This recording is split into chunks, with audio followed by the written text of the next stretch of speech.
Who am I? I'm Amy Phillips, and I am the news editor at Pitchfork Media.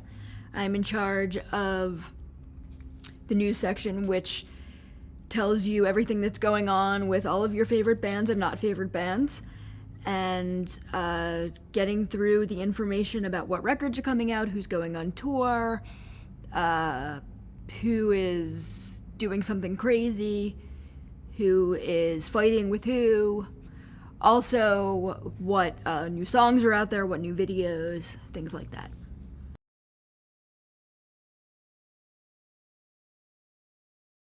Pitchfork Media is a music website that has been around since 1995, so we're 15 years old. What I think you'll get from Pitchfork that you won't get from other websites is our commitment to criticism and to intellectually, emotionally engaging in the music and in writing, our commitment to good writing, which you won't find a lot on the internet.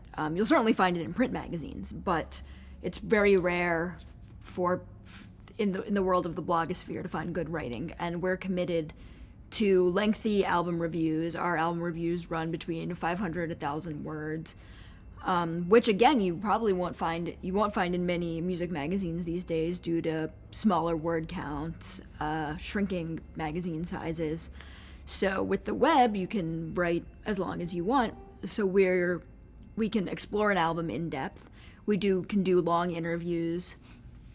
Also, the other advantage, and something that you'll find from Pitchfork, and yes, you'll find from other blogs, is where you can very quickly report things. That's what my specialty is, running the news section. You can hear the new song from Radiohead immediately. You can see the new Kanye West video immediately on Pitchfork. People know that if something's out there, it'll be on Pitchfork first. So I think that combination of speed and coupled with good writing is what makes Pitchfork special.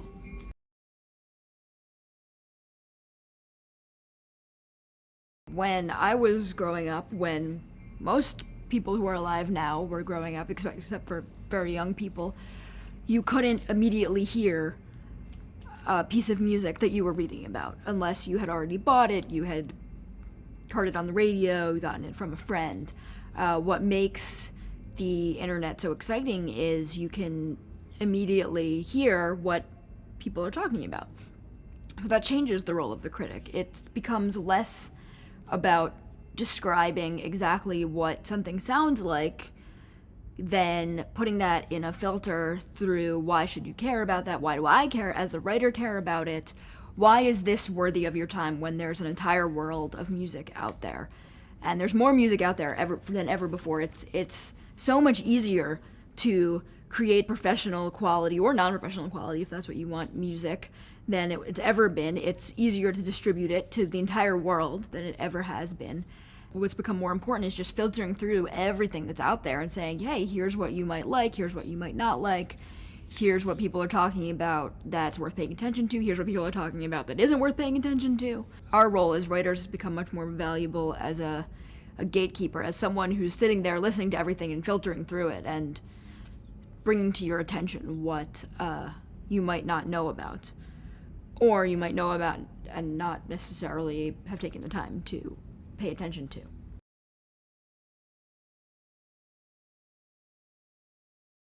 I think the result of it being so easy to make and distribute your music is you definitely get a lot more crap than you had before. Everyone can make music now, but not everyone should make music. And I think that while it is great on a personal level to be able to express yourself creatively, everyone should have that option, everyone should be able to do it. Should everyone be able to be a successful musician? Should everyone be able to have a fan base, have people buying their music, make their living from music? No, absolutely not. There are talented people, there are not talented people. There's only so much room in this world for music. There's only so much time people can spend listening to it.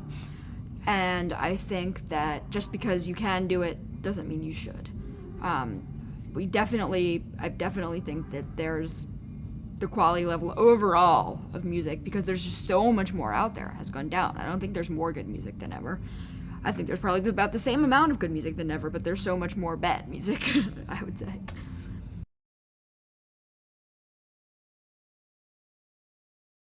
when the physical product, when the physical buying of music becomes less important, it becomes more of the onus becomes more on the artist to create more of a value in other aspects of their experience, whether that's the live show, whether that's merchandise, whether it's branding.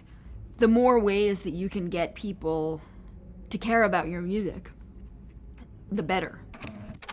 This way of business certainly privileges those who have a more outsized persona, who have a more unique, interesting, outgoing way of promoting themselves in the world, who have a promotional team behind them. I think that if you're a shy artist who just sits there and records your stuff and doesn't really want to promote yourself, the likelihood of you getting an audience is rare. That was always the case, however, I think, unless some major label discovered you and decided you were a genius and decided to put their promotional muscle behind you.